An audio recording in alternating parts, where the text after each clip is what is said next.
Halo guys, ketemu lagi bareng Mas Bar Project. Jadi di video kali ini gue akan coba wawancara ya, ataupun ngobrol-ngobrol santai dengan salah satu anggota Polri yang memiliki kisah cukup menginspirasi buat adik-adik CASIS ataupun buat teman-teman yang punya keinginan atau cita-cita untuk mendaftar sebagai anggota Polri, anggota TNI.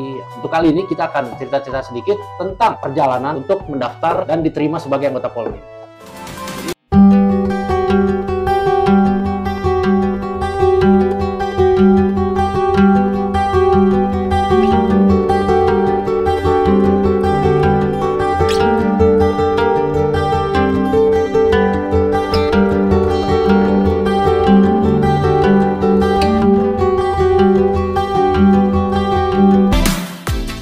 Sekarang kita perkenalan dulu, Pak Sutris. Terima kasih, Pak Supar. Assalamualaikum warahmatullahi wabarakatuh. Sebelumnya saya akan memperkenalkan diri saya dulu. Nama saya Sutrisno. Saya lahir tahun 1987. 87, oke. Asal tinggal saya yaitu di Kecamatan Sukoharjo, Kabupaten Pringsewu. Pringsewu. Nah. Pringsewu ini masuknya kampung mana, Pak Sutris? Dulu waktu saya daftar polisi, Pringsewu itu masih menyatu dengan Kabupaten Tanggamus. Tapi sekarang ini sudah menjadi kabupaten sendiri. Gitu. Jadi Pak Sutris ini lahir dan besar di Pringsewu ya? Iya. Oke.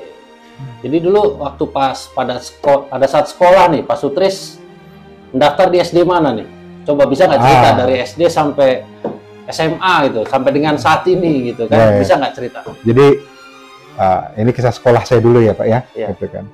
Jadi saya dulu sekolah SD itu di SD Negeri 1 Siliwangi. SD Negeri 1 Siliwangi, oke. Nah, di tahun 2000 kemudian saya melanjutkan ke SMP Negeri 1 Sukoharjo. Kemudian setelah lulus dari SMP, saya meneruskan di SMK Ki Haji Kholib Pringsewu. Oke, SMK jadi Pak? Di SMK. Apa itu, Pak? Saya dulu kebetulan karena hobi otomotif ya, jadi saya lebih cenderung ngambil otomotif dulu. Otomotif. Karena salah satu cita-cita saya ya dulu itu bisa memperbaiki kendaraan lah di situ. Gitu. Jadi anak-anak STM ini terkenal dengan buku satu dan dilipat di pantat. Nah itu yang sering ini. Tapi sekarang sudah banyak perubahan untuk anak SMP ya, lebih baik lagi dibanding seperti dulu gitu kan. Jadi kalau sekarang ini jurusan pun di SMK itu sudah lebih banyak. Banyak sekarang. Contohnya di SMK Ki Haji Kholib itu bukan hanya jurusan otomotif. Kalau dulu itu hanya otomotif aja. Sekarang sudah ada TKM, TKJ gitu kan, sudah banyak sekali ya gitu kan dibanding dengan dulu gitu kan. So, kalau Pak Sutris ini lulus SMA tahun berapa Pak ya? STM? STM. Saya lulus STM itu tahun 2006, Pak. 2006 saya lulus STM.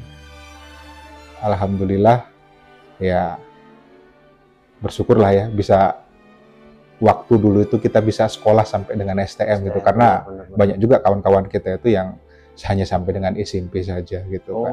Gitu. Namanya kita dari kampung yang jauh lah. Cukup jauh dari kampung saya itu kalau mau ke Pringsewu itu ya bisa memakan waktu 30 menit ya.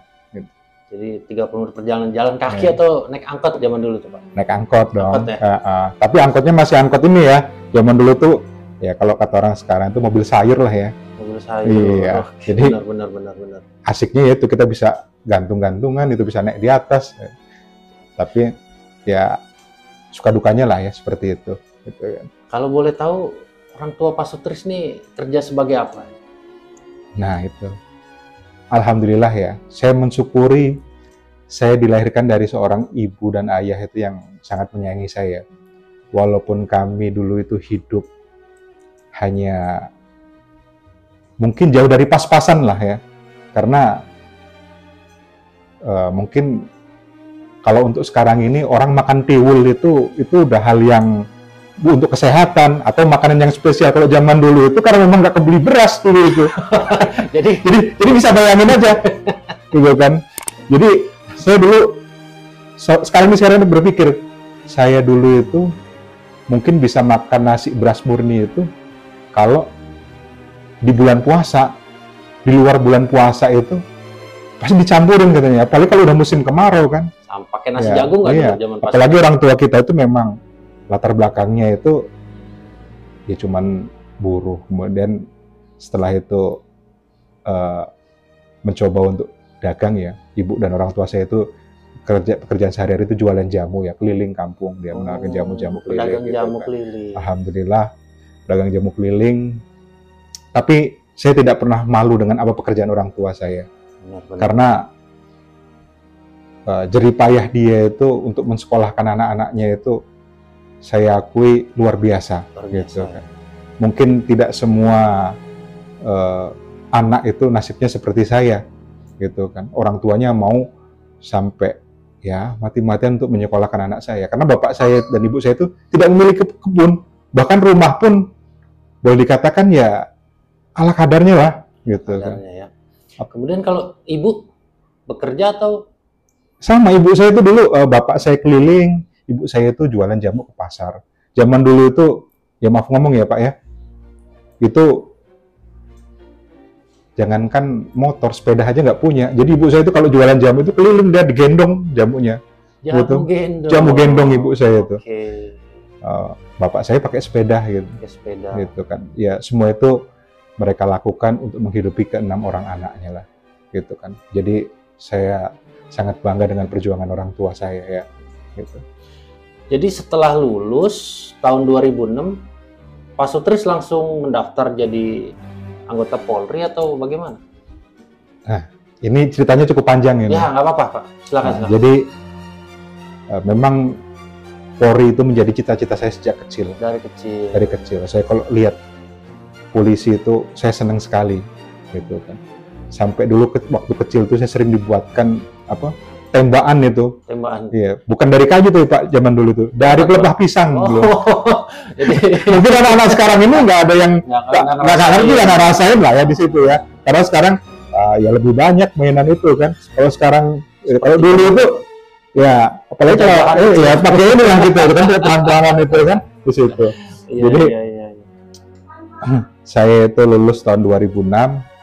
Di 2006 tuh saya ada keinginan mendaftar.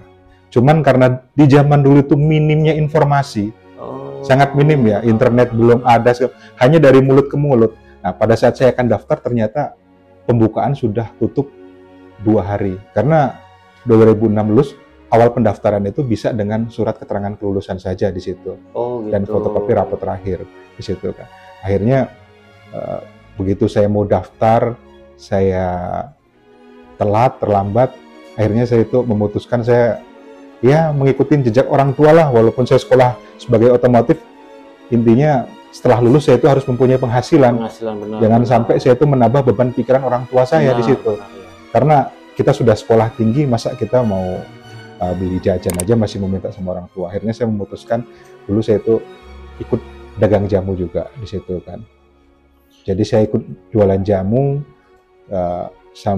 Kemudian di tahun 2007 ada bukaan. Tahun 2007. 2007 ada pembukaan kembali Polri itu. Nah, saya daftar. Ya mungkin Tuhan belum mengizinkan kita lah ya untuk ini. Jadi ya saya gugur lagi. Oh, yang 2006 sudah sempat daftar. Saya sempat daftar. Belum daftar. Sudah siap. Persiapan persyaratan itu sudah siap semua. Saya datang ternyata itu sudah tutup. Sudah tutup. Di mana waktu itu daftar ya, Pak? Di Polres Tanggamus. Oh, Polres Tanggamus ya. Cukup jauh itu ya? Cukup jauh itu, Pak. Perjalanan dari kampung saya itu bisa memakan waktu ya 2 jam lah. 2 jam ya. Gitu kan. Kemudian di 2007 saya mencoba daftar, saya dapat nomor. Dapat nomor kasis. Di tes PU di situ, itu saya gugur di situ. Akhirnya ya rutinitas masih tetap saya jalani seperti biasa. Saya sambil daftar, ya sambil jualan jamu. Kalau saya lagi tes, saya berhenti nih. Kalau setelah pulang tes, ada jeda waktu gitu kan. Pas nggak tes, saya keliling. Sampai Lampung Tengah, sampai Tanggamus, saya dulu dagang itu. Dagang kan. Itu pakai apa dulu, Pak? Saya dulu itu kebetulan dikasih ini ya. Ada kakak saya memang ya baik hati lah. Dia itu mau berkorban untuk adiknya. Saya dikasih DP untuk kredit motor. Kredit motor. Jadi saya itu saya itu kredit motor dan saya keliling untuk jualan jamu. Tahun 2007. Tahun 2007 itu kan. Nah, kemudian 2007 itu ada 2 gelombang pembukaan. Benar. Ya, 2 gelombang bukaan. Nah, di gelombang kedua itu ya kita belajar dari pengalaman ya, Pak ya. Saya dulu alhamdulillah tes kesehatan saya bagus, lulus, psikologi saya bagus. Nah, di PU saya memang agak turun nilainya saya itu. Kemudian saya itu kan belajar, saya kursus sampai saya dulu ada tetangga saya namanya Pak Suhandi, dia itu guru bahasa Inggris. Guru bahasa Inggris. Jadi saya minta ajarin dia lah. Makanya terima kasih banyak buat Pak Suhandi ini yang sudah ngajarin saya dulu bahasa Inggris gitu. Jadi alhamdulillah saya ikut seleksi lagi. Dari Kecamatan Sukoharjo itu animonya cukup banyak waktu dulu itu. Ya. Tapi saya modal yakin aja lah. Kalau memang itu rezeki saya, pasti Allah akan kasih jalan. Benar. Karena pertama orang tua kita nggak mampu, gitu kan. Jadi jangan berpikir polisi itu semuanya, daftar polisi pakai duit dan segala macam. Saya ini yang sudah menjalani. Orang tua saya itu kebun tidak punya, gitu kan. Hanya punya rumah yang tempat ditinggali itu. Alhamdulillah, ikhtiar kita, doa kita, Allah ijabah. Pada tahun 2007 yang gelombang 2 itu animo dari Kecamatan Sukoharjo itu sekitar ya kurang lebih 60 orang lah. Yang mendaftar itu. Alhamdulillah cuma saya sendiri yang berangkat itu, Pak Supar. Dari Kecamatan Sukoharjo. Dari Kecamatan Sukoharjo. Di Polres Tanggamus ya, Pak ya? Di Polres Tanggamus untuk pendaftaran. Itu di Polres Tanggamus dulu itu sekitar animonya itu yang pendaftar itu sekitar kurang lebih 800 orang. 800 orang yang diambil itu hanya 22 orang. Itu kan. Alhamdulillah ya. Pada saat itu berapa rangkaian tes, Pak? Pada saat 2007 Bapak daftar itu? 2007, mungkin boleh saya ingat-ingat dulu sekali ya. Jadi tes awal itu kita tes kesehatan pertama. Nah, itu langsung lakukan dengan tes parade di situ, kesehatan pertama itu. Kemudian yang kedua itu psikologi. Yang ketiga itu pengetahuan umum. Nah, yang keempat itu keselamatan jasmani. Yang kelima itu kesehatan kedua. Nah, terus yang keenam itu dulu itu ada terkait pengecekan administrasi itu. Nah, yang ke-7 baru pantohir. Pantohir ini ada 2 tingkat atau ada 1? Pantohir cuma 1 aja dulu. 1 aja dulu ya. Iya. Langsung ini ya, istilahnya Pak Sutris ini masuk mulai daftarnya tahun 2007 ya? Iya, 2007. Gelombang 2. Saya daftar dulu itu. Terus selama Pak Sutris daftar tahun 2007 ini kan Pak Sutris berprofesi sebagai penjual jamu keliling. Bagaimana cara ngatur waktunya sehingga bisa ikut rangkaian tes ini? Kan panjang itu rangkaian tes tadi dibilang kan? Jadi begini, pada saat saya akan tes, mulai ibaratnya 2 hari sebelum tes saya sudah tidak dagang lagi ya di situ ya. Saya fokuskan memang untuk belajar di situ. Saya fokuskan untuk belajar di situ. Kemudian 1 hari sebelum tes, saya itu sudah menyiapkan lah semua apa-apa yang harus kita bawa karena kita nggak bisa ya dadak-dadakan itu kan. Nah, kebetulan dulu itu tesnya itu seluruhnya di Bandar Lampung. Sampai sekarang pun masih di Bandar Lampung. Jadi cukup panjang juga perjalanan. Jadi kalau mau tes itu dulu saya jam 4 sudah start dari rumah. Jam 4 agar tidak terlambat sampai di Polres. Bukan di Polres dulu, Pak. Jadi dulu tes itu kita di Polda di Bandar Lampung. Jadi kita berangkat jam 4. Nah, jam 5 itu sudah sampai di Bandar Lampung. Nah, kita sholat subuh di Bandar Lampung. Waktu selesai sholat subuh karena dulu itu jam 6:30, jam 6 itu sudah siap untuk tes itu kan. Jadi sudah di absen. Jadi takutlah kita terlambat gitu kan. Makanya saya siasati jam 4 itu sudah berangkat dari rumah dulu itu. Kemudian selama Pak Sutris mengikuti rangkaian tes penerimaan anggota Polri ini, apa hal yang paling berkesan buat Pak Sutris ini apa? Nah, disitulah ya. Kita itu dari kampung, Pak. Mungkin di kampung saya itu dulu itu nggak ada namanya perboden itu nggak ada, Pak. Bahkan jangankan dulu ya, sekarang pun belum ada di kampung saya itu kan. Benar. Namanya orang kampung masuk kota ini pasti bingung, Pak. Pasti bingung. Iya, itu pengalaman saya. Mau daftar polisi ditilang sama polisi. Jadi ini cukup menarik ya. Memang setiap orang punya kesan dan pesannya. Jadi buat teman-teman yang punya cerita menarik seputar penerimaan anggota Polri atau apapun lah ya, bisa tulis di komentar atau nanti bisa dikirim email, kita akan wawancara seperti ini.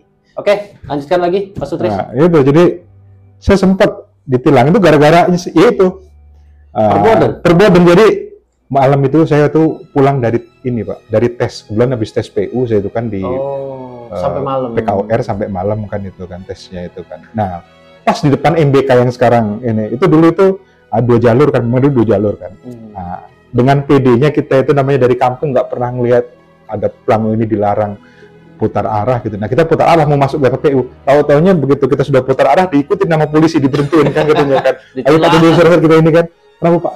Waduh, saya nggak tahu, saya bilang kan di situ. Tapi ya sudahlah, namanya kita melanggar ya kita terima aja lah ya. Benar. Yang menjadi konsekuensi kita gitu kan.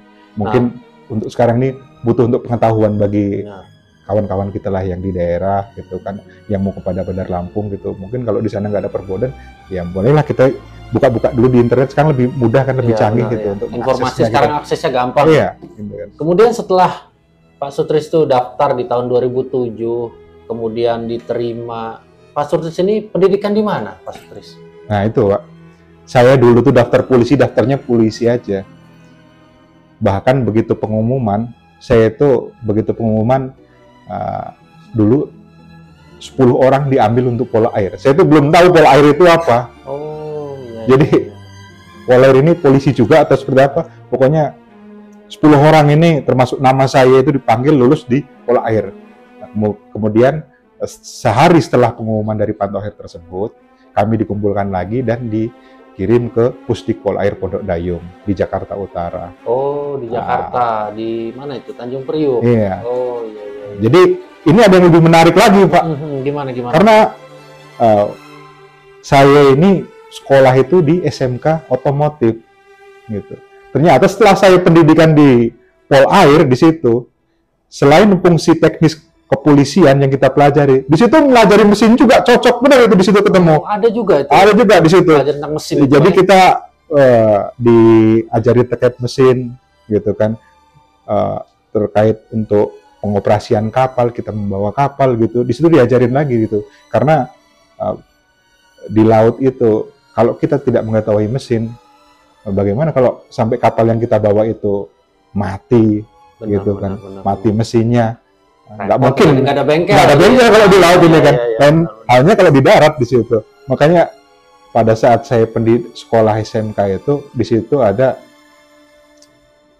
pelajaran terkait otomotif yang mempelajari itu mesin ya, mesin 2 langkah sama mesin 4 langkah. Di pendidikan Polri pun ketemu lagi di situ, ketemu lagi untuk belajar mesin atau kita pelajari. Jadi ya penyesuaiannya cepat lah di situ Pak, gitu kan.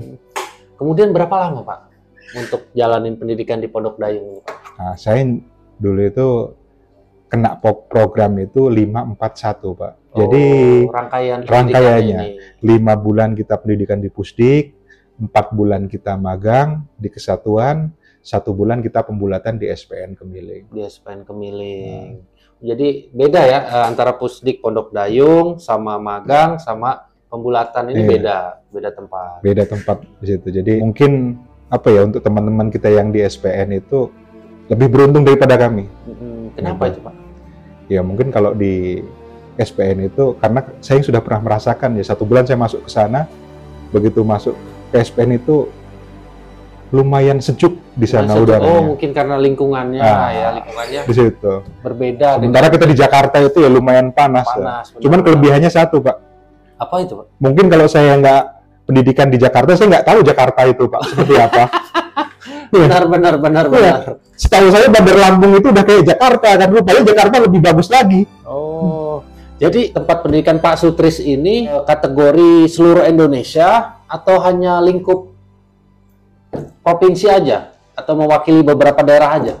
Nah, kelebihan kami ini selain kita punya angkatan di satu provinsi, kami juga punya angkatan Nusantara, yang mana pada saat kami pendidikan itu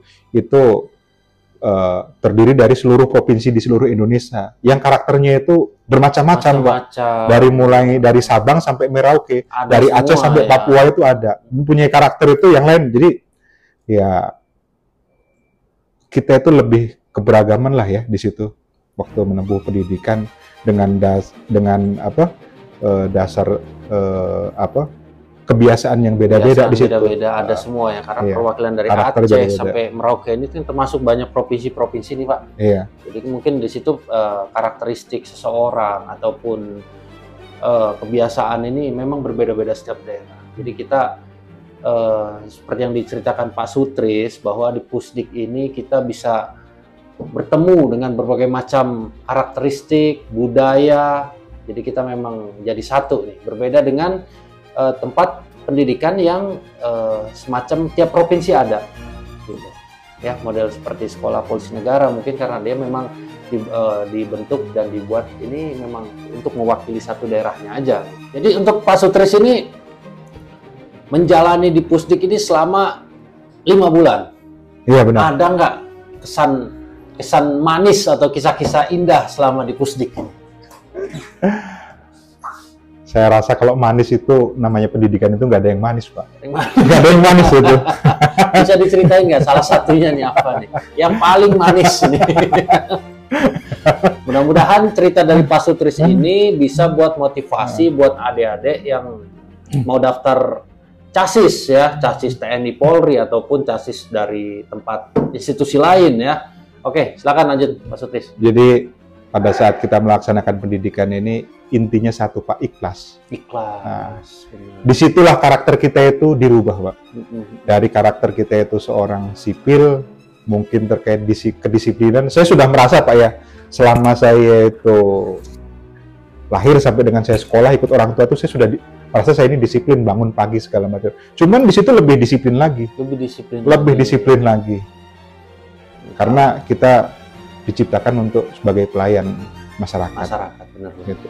Jadi kita harus lebih disiplin. Ya semua aturan harus kita patuhi ya. Gitu kan. Sekecil apapun itu. Jadi di situ mengatur dari mulai kita bangun tidur sampai dengan tidur lagi. Ya. Jadi sudah ada peraturan yang mengatur selama mengikuti rangkaian pendidikan. Iya benar itu. Nah setelah Pak Sutris selesai melaksanakan pendidikan, kemudian langsung ditempatkan di mana ini, Pak? Alhamdulillah, ini yang patut lebih saya syukuri. Karena apa? Begitu saya selesai pendidikan, 5 bulan, kami pengiriman dari Lampung itu dikembalikan ke Polda asal pengiriman masing-masing. Kecuali Polda Metro Jaya 5 ditarik ke Baharkam. Oh, gitu. Alhamdulillah kita bisa pulang kampung ya. Karena tidak semuanya itu seperti banyaklah senior-senior saya itu yang memang tidak pulang kampung gitu kan. Penempatan di daerah lain, ya. Provinsi lain gitu kan, atau yang di Mabes. Kemudian kami ditempatkan lagi di Lampung kembali gitu. Ya, memang sebagai anggota abdi negara dalam hal ini Pak Sutris sebagai anggota Polri memang harus siap ditempatkan di mana aja, benar Pak itu Pak? Siap kalau itu. Bahkan kalau dulu saya itu ibaratnya kamu saya tempatkan di Baharkam, ya saya sudah siap di situ kan, karena memang sudah sumpah kita lah di situ kan, siap ditempatkan di mana saja, ya. Sudah teken kontrak gitu. Jadi ya harus siap ditempatkan di mana saja gitu kan. Kemudian Pak Sutris kembali ke Provinsi Lampung. Iya.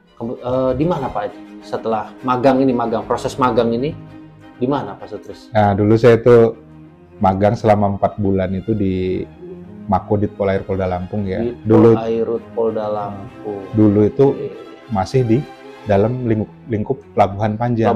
Kantornya. Nah, kita ngantor di situ. Di situ setelah 4 bulan kita magang di situ kan. Jadi aktivitas magang itu ya kita menerima materi daripada senior-senior, daripada ini terkait dengan fungsi teknis polair lah di situ kan, terkait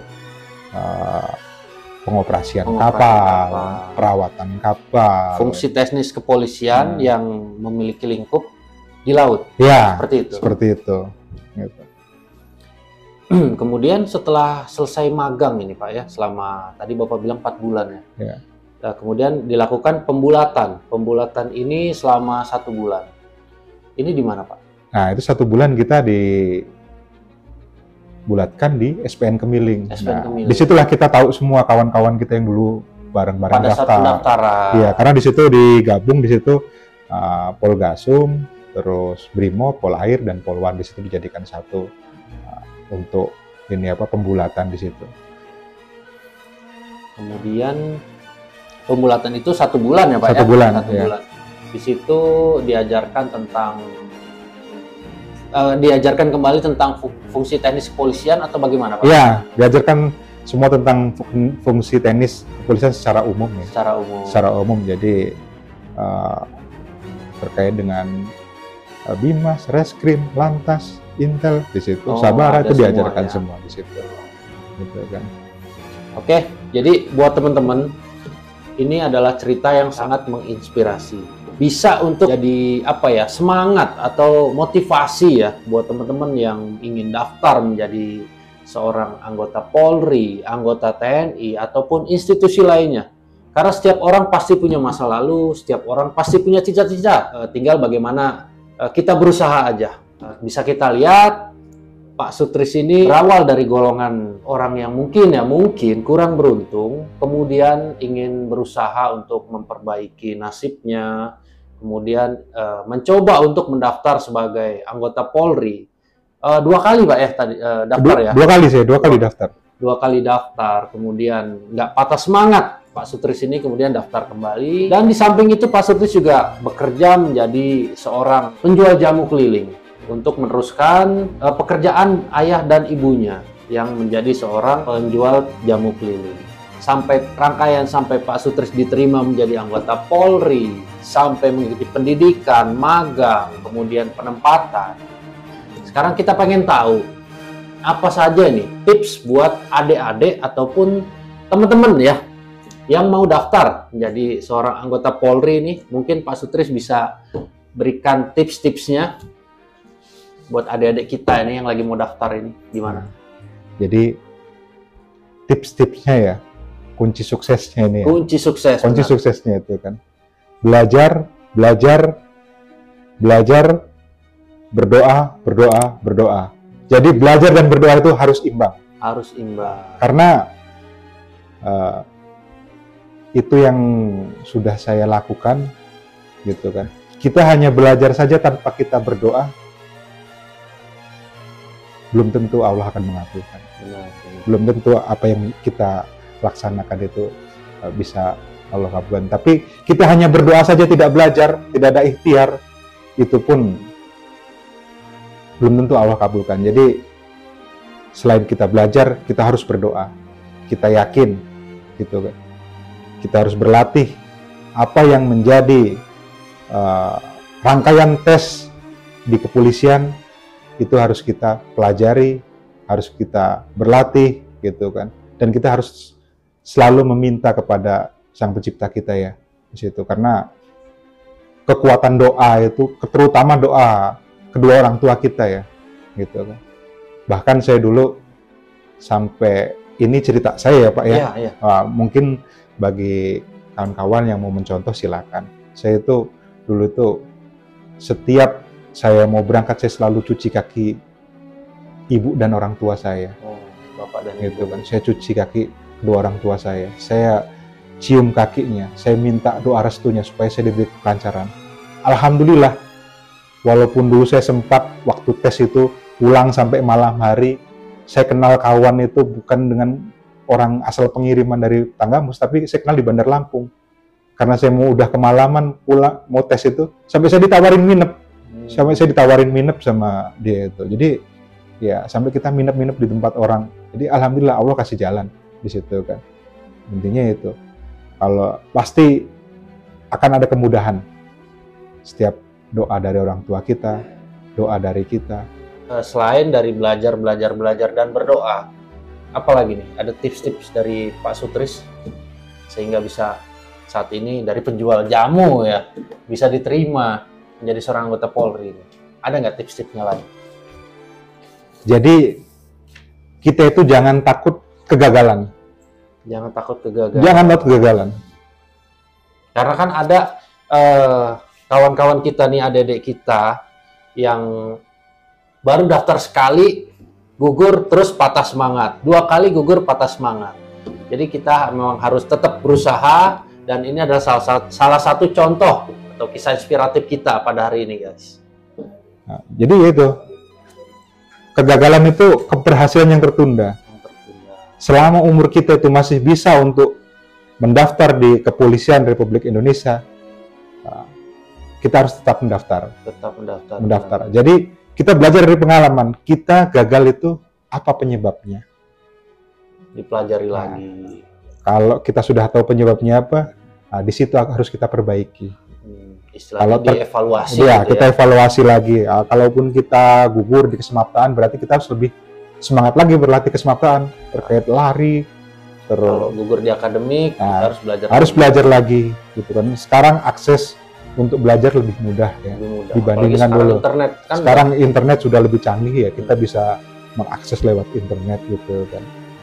Jadi jangan takut untuk gagal, jangan takut untuk mencoba lagi, karena kalau kita tidak pernah mencoba lagi atas kegagalan kita, tidak mungkin kita akan berhasil. Benar. Buat adik-adik ini memang perlu ya untuk melihat atau menonton kisah-kisah inspiratif dari Mas Supar Project. Jadi untuk kedepannya akan gue perbanyak lagi guys ya, kisah-kisah inspiratif dari mungkin dari tentara, mungkin dari institusi lain gitu kan. Semata hanya untuk memberikan semangat atau dorongan semangat buat adik-adik yang benar-benar emang bercita-cita menjadi seorang Polri, TNI ataupun institusi lainnya. Oke, buat teman-teman yang belum pada subscribe, klik dulu tombol subscribe. Kita jumpa lagi di lain kesempatan. Sampai ketemu lagi di Mas Supar Project berikutnya. Salam persaudaraan, salam persahabatan. Tapi pun, kuti lagi nyaksikan Mas Supar Project YouTube channel. Jangan lupa klik like, subscribe, jama, share new kawan minak muari ini. Selamat menyaksikan. Tapi pun.